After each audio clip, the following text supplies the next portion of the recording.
విజయ్ ఈ ఎన్నికలకు సంబంధించి ఈ ఎన్నికల్లో అతను పోటీ చేసిన విధానం కావచ్చు, ఆ ఎన్నికల్లో అతను మాట్లాడిన విధానం కావచ్చు, ప్రచారం చేసినటువంటి విధానం కావచ్చు, ఏది చూసినా ఎవ్రీథింగ్ ఈజ్ హాట్ టాపిక్ అయిన సందర్భంగా మనకు కనిపిస్తుంది.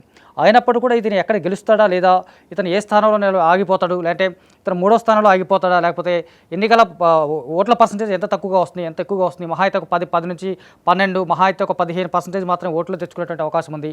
ఇలా రకరకాల మాటలన్నీ పక్కన పెట్టేసి అతను విజయదుందుభి మోగించి అఖండ విజయాన్ని సాధించేటువంటి దిశగా దూసుకుపోతున్న సందర్భం మాత్రం చాలా స్పష్టంగా కనిపిస్తుంది మనకు.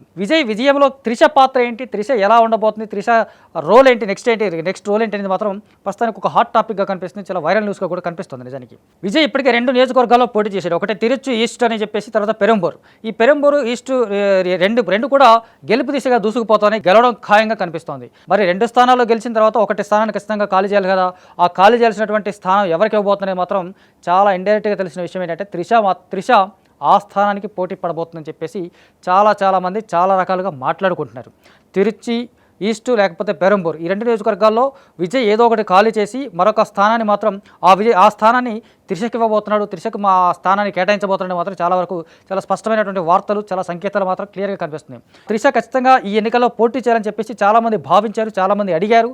ఆ టీవీకే పార్టీ అధినేతలు కావచ్చు, లేకపోతే టీవీకే పార్టీకి సంబంధించినటువంటి కార్యకర్తలు కావచ్చు, అభిమానులు కావచ్చు, వీళ్ళందరూ కూడా త్రిష కూడా ఖచ్చితంగా పోటీలో నిలబడాలి, బరిలో నిలబడాలని చెప్పేసి కూడా భావించారు. కానీ త్రిష డైరెక్ట్గా ఎన్నికల నుంచి తప్పుకొని సైలెంట్గా తను ఇండైరెక్ట్గా ప్రచారం చేసింది, ఇండైరెక్ట్గా తను ఆ పార్టీకి సంబంధించినటువంటి కార్యకలాపాల్లో ఇండైరెక్ట్గా పార్టిసిపేట్ చేసినట్టుగా మనకు తెలుస్తుంది. ఆ కారణంగానే ఆమె ఈ 2 నియోజకవర్గాల్లో విజయ్కి పోటీ చేసినటువంటి 2 నియోజకవర్గాల్లో ఒకటి ఖాళీ చేసి ఒక స్థానాన్ని త్రిషకి కేటాయించబోతున్నారనేది మాత్రం చాలా స్పష్టమైనటువంటి వార్తగా కనిపిస్తుంది, చాలా క్లియర్గా వినిపిస్తున్నటువంటి అప్డేట్గా మనకు కనిపిస్తుంది. అట్ ద సేమ్ టైం ఆ 2 నియోజకవర్గాల్లో ఒక స్థానానికి సంబంధించి త్రిష ప్లేస్లో ఎస్ఏ చంద్రశేఖర్, అంటే విజయ్ వాళ్ళ ఫాదరు నిలబడతారని చెప్పేసి కూడా మరొక వార్త కూడా కనిపిస్తుంది. కాకపోతే ఎస్ఏ చంద్రశేఖర్ ఇప్పటికే 80 ఏళ్ల వయసులో ఉన్నాడు కాబట్టి ఆయన పోటీ చేయడం సాధ్యం కాదు. పోటీ చేసినా కూడా విజయ్ ఒప్పుకోడు, విజయ్ నిజానికి యాక్సెప్ట్ చేయడని చెప్పేసి కూడా చాలామంది భావిస్తూ ఉన్నారు. నిజానికి ఎస్ఏ చంద్రశేఖర్ గతంలో 4-5 ఏళ్ల క్రితమే, 5 ఏళ్ల క్రితమే నాకు పార్టీ స్థాపించాలని చెప్పేసి కూడా భావించారు. అప్పుడు విజయ్ దాన్ని ఖండించాడు. ఆ పార్టీకి కానీ ఆ పార్టీకి సంబంధించినటువంటి వ్యవహారాలు కానీ నాకు ఎలాంటి సంబంధం లేదు, మా నాన్న రాజకీయ పార్టీకి నాకు ఈ సంబంధం లేదని చెప్పేసి కూడా విజయ్ అప్పుడే ఖండించాడు. అలాంటి వాడు మళ్ళీ ఇప్పుడు ఈ 2 నియోజకవర్గాలు ఒకనొక నియోజకవర్గంలో మళ్ళీ పోటీకి దిగుతాడని మాత్రం ఎట్టి పరిస్థితుల్లో భావించలేదు. కాబట్టి ఖచ్చితంగా త్రిష ఈ 2 నియోజకవర్గాల్లో ఒక నియోజకవర్గంలో ఖచ్చితంగా తన పోటీలో నిలబడబోతుంది, బరిలో నిలబడబోతుంది మాత్రం చాలా స్పష్టమైనటువంటి సంకేతాలు కనిపిస్తున్నాయి. మొత్తంగా విజయ్ త్రిష మధ్య ఉన్నటువంటి బాండింగ్ చాలా గొప్పగా ఉండబోతుంది.